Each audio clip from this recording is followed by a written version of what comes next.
Señores, estamos de regreso con el consumidor. El licenciado Gregorio Martes nos acompaña para hablar sobre un tema muy interesante, que es cuando los niños son víctimas de la agresión. Licenciado, un gran placer tenerlo en el programa. Buenos días, ¿Usted amor y gratitud. ¿No tenía votado usted? No, porque ustedes son los que deciden. Sí. Usted está... Sí. Pero mire, de verdad que esto es un tema muy interesante. Sí.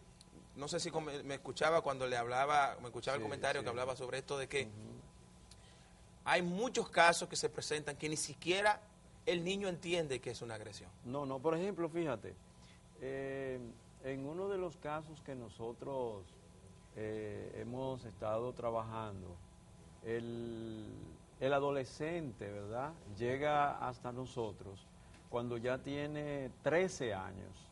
Al tener 13 años, la madre, ¿verdad?, decide llevarlo, no porque esté notando nada en el muchacho, sino porque entre él y ella hay una trifulca, ¿verdad? La incomunicación entre ellos dos ya es muy alta, de tal manera que ella decide buscar la ayuda psicológica. Cuando nosotros comenzamos a regresar, a indagar hacia la niñez, porque en la niñez, sobre todo en la etapa de los 2 hasta los 5 años, es donde encontramos todas estas situaciones que se han presentado. Al llegar a esa etapa, ¿qué le pasó a este muchacho? La secretaria, nosotros decimos la secretaria, en lugar de decir la trabajadora, ¿verdad? La secretaria de la mamá, pues ella en ese tiempo tenía a una muchacha de 13 años trabajando en la casa y el niño estaba de 2 para 3 años. Pues la muchacha abusó de tal manera con este muchacho que ella se lo comió. O sea, se lo comió a besos. Y luego la mamá le encontró, ¿verdad?, todas las marcas en el cuerpo, porque ella se lo comió a besos de una manera, ¿verdad?, muy cruel para este niño. Para un niño de 3 años. Un niño de 3 años, ¿verdad? Ella lo besó, lo estrujó, ¿verdad? Su marido, es su marido. ¿Verdad? Es un abuso sexual, ¿verdad? En este caso estamos hablando de un abuso sexual. Pero fíjate hasta dónde se expone una madre o un padre al dejar a su niño o a su niña con otra persona, aún pensando que como es una muchacha de 13 años, pues no iba a pasar nada. Y el muchacho decía, cuando llegó, él decía, a mí que no me pregunten nada porque yo no tengo que contar lo mío. O sea, él estaba cerrado. Ahora, la pregunta de ustedes que están escuchando esto y que nos están viendo en esta mañana, bueno, ¿y qué importa? Porque fue una muchacha que hizo eso con un niño. ¿Qué repercusión tiene esto? Pues fíjese, la repercusión que va a tener en este adolescente es que cuando él decida tener una conexión, o sea, decida tener una novia, ahí es donde este trauma del abuso que recibió va a subir. ¿Por qué? Va a desarrollar miedo hacia las mujeres, sobre todo porque él se va a aguantar esperando que sea la mujer quien tome la iniciativa, porque esa fue la primera conexión que él tuvo. Es un muchacho que va a ser, como diríamos, lento para enamorar a una muchacha, y de esa manera él, si no es trabajado psicológicamente, no podrá superar ese tipo de situación. O sea, que usted chequee bien con quién está dejando a sus hijos y a sus hijas, porque no podemos confiarnos de todo el mundo. Yo ayer busqué algunas estadísticas que me gustaría comentar con usted. Esto es de Estados Unidos. Pero quisiera, en República Dominicana tenemos estadísticas. Bueno. No se maneja tanto. Por ejemplo, veía que decía ayer que uno de cada 4 niños y una de 4 niñas y uno de cada 6 niños son abusados sexualmente antes de cumplir los 18 años. Antes de cumplir los 18 Eso años. En Estados Unidos. Eso es en Estados ¿Qué Unidos. le pasa a República Dominicana? Y quiero ir... En República Dominicana el asunto anda más o menos igual, de acuerdo con lo que nosotros pudimos investigar en algunos de los hogares que maneja CONANI, ¿verdad? Cuando hicimos nuestra tesis para la maestría de terapia sexualidad humana, nosotros trabajamos justamente el abuso sexual en varones en esa etapa, ¿verdad?, hasta los 7 años. Y la mayoría de estos niños, podríamos decir que el 90% de los niños que estaban en ese momento en ese hogar de CONANI habían sido abusados y eran varones, ¿verdad?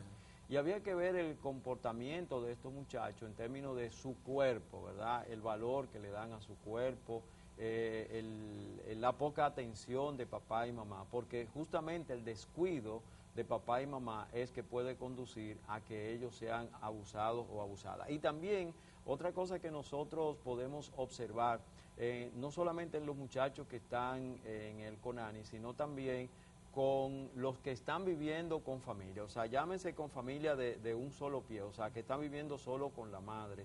Cuando el muchacho ya adolescente quiere estar con sus hermanitos de esa etapa de 2 a 5 años, ahí hay que tener mucho cuidado, sí, porque cuando una persona ha sido abusada en la niñez, hay algo interior que le conduce a, ¿verdad? Claro. A buscar ese tipo de asuntos y necesita muy buena orientación sexual.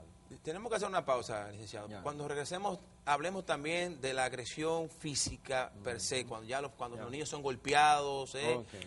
Tratábamos el viernes el tema del bullying, que lo tratamos aquí en el programa, pero también el abuso de los padres y de familiares contra los niños. Vamos a regresar después de la pausa con este tema.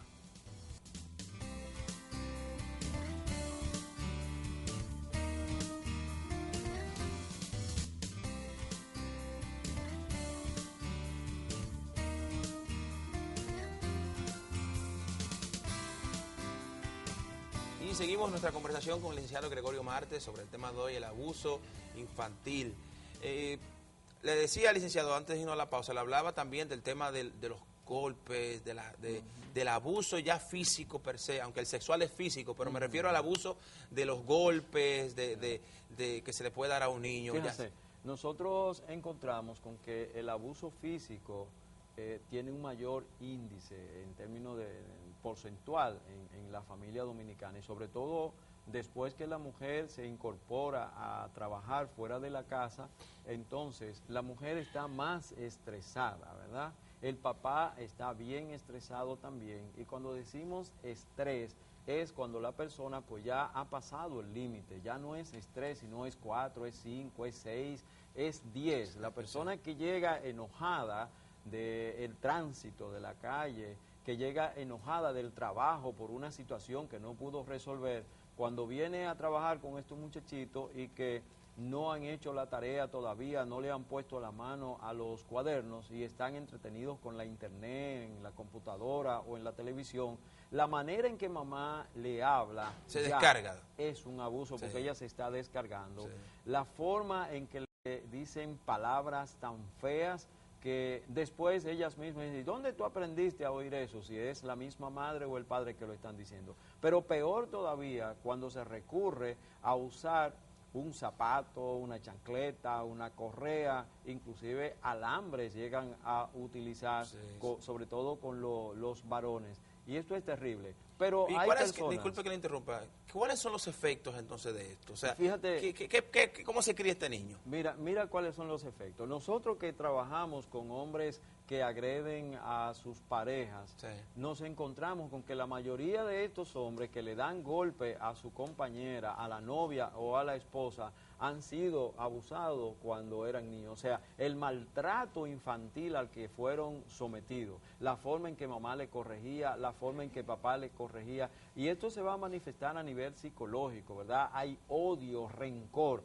porque un niño, por el tamaño, la estatura que tiene, cuando una persona adulta le está llamando la atención, la distancia es muy grande, y entonces el muchachito llega a pensar, sí, tú me estás hablando así ahora, pero no te apures que yo voy a crecer. Sí. Tú me diste, pero no te apures que yo voy a crecer. Y van creciendo con ese rencor, y más adelante se puede ver cómo se enfrentan a su papá o a su mamá, y le dicen, ven, dame ahora, ¿verdad? Porque ya ahora tenemos fuerza y podemos medir. O sea, que papá y mamá deben pensar muy bien y controlar ese pique, esa rabia, ese quille, ese enojo, antes de castigar a un niño. Usted sí tiene derecho a disciplinarlo, pero disciplina no quiere decir golpear. Claro. Porque tengo una pregunta aquí de mi hermano La Volqueta, que está viendo el programa. Dice, una mujer que tiene un embarazo no deseado, ¿ese niño es propenso a ser maltratado cuando nazca? es que ya está siendo maltratado desde que está en el vientre de la madre. El rechazo de la madre ya es una forma de ejercer violencia contra este niño. Sí. E inclusive la madre llega a no alimentarse bien. Hay madres que se ha comprobado que se dejan caer a propósito para perderlo porque lo están rechazando. Y a nivel psíquico es donde esto se está guardando. Después vamos a ver a este niño, en la medida en que va creciendo, cómo odia a su madre, y entonces tienen este pleito constante, porque si la madre lo rechazó, ¿qué puede esperar una madre que rechazó a su hijo desde el vientre? Sí. Pues lógicamente el rechazo de su hijo contra ella. Usted sabe que una de las preocupaciones también, y de las estadísticas que estuve buscando en el día de ayer, y quería que habláramos de eso, es el tema de la comunicación padre, madre e hijo. De las cifras que encontré aquí, decía que las denuncias, las falsas denuncias, solo son un 2% del total de las acusaciones. O sea, solo un 2% de las denuncias de abuso son falsas. Pero lo que es más grave es que en los niños, solo un 0.5% de las veces son falsas. O sea, cuando un niño dice que es abusado, solamente un 0.5% de las veces eso es falso. Eso quiere decir que casi el 100% de las veces es cierto que ha sucedido esto. Es cierto. La importancia de la comunicación y de que no solamente que se comunique, sino que el padre crea en el niño. Que el padre crea en el niño. Es fundamental esto. Mire, cuando un niño, un bebé viene a este mundo, dicen que Dios le asigna a 2 angelitos para que lo cuiden. Sí. Y no le dice los nombres de esos 2 angelitos, sino que solamente Dios le dice, tú le vas a llamar papá y mamá. Papá y mamá son 2 angelitos, ¿verdad?, de acuerdo con las personas que somos cristianas, que vienen a cuidar a este niño, a esta niña. Por lo tanto, cuando nosotros miramos el patrón culto-conductual bajo el cual somos creados los varones y las hembras, ¿a dónde aprendimos a ser papá y a dónde aprendimos a ser mamá, verdad? Claro. El sistema social en el que vivimos todavía no nos ha enseñado lo que es desempeñarse como papá. Pero podemos aprender lo que vimos de nuestros padres. Podemos aprender lo que vimos de nuestros padres, pero recuérdate una cosa, nosotros recibimos en la consulta muchachos y muchachas que fueron muy maltratados por su papá y por su mamá,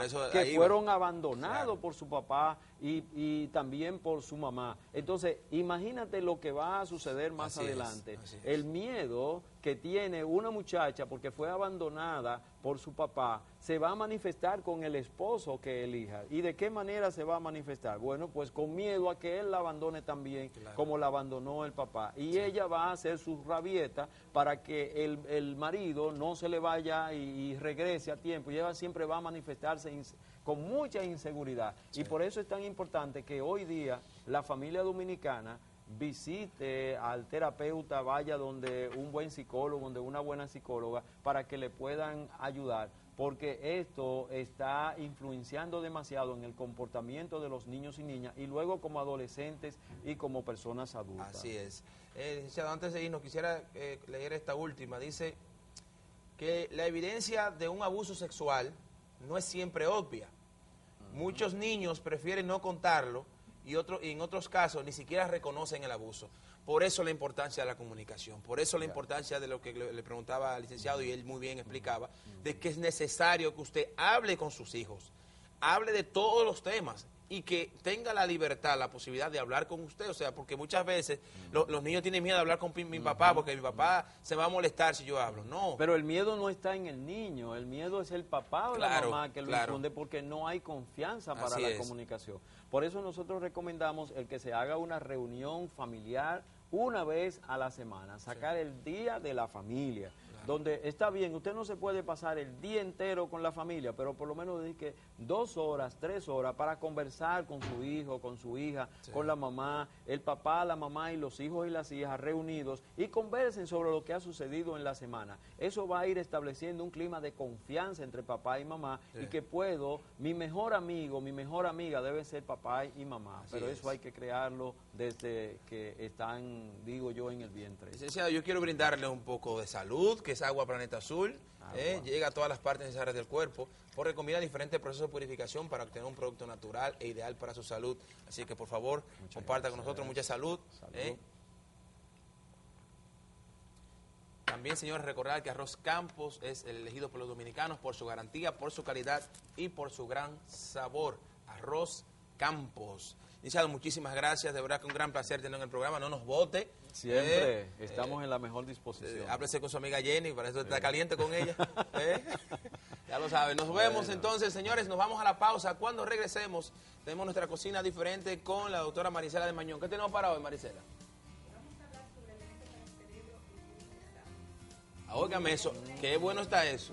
Alimentos para el cerebro en tiempos de exámenes. Eso está muy bien, así que para todos los padres, a sus niños, en estos días que hay exámenes, van a aprender a comer alimentos que van a hacer que su cerebro se desarrolle mejor. Qué bien, qué interesante. Regresamos ahora.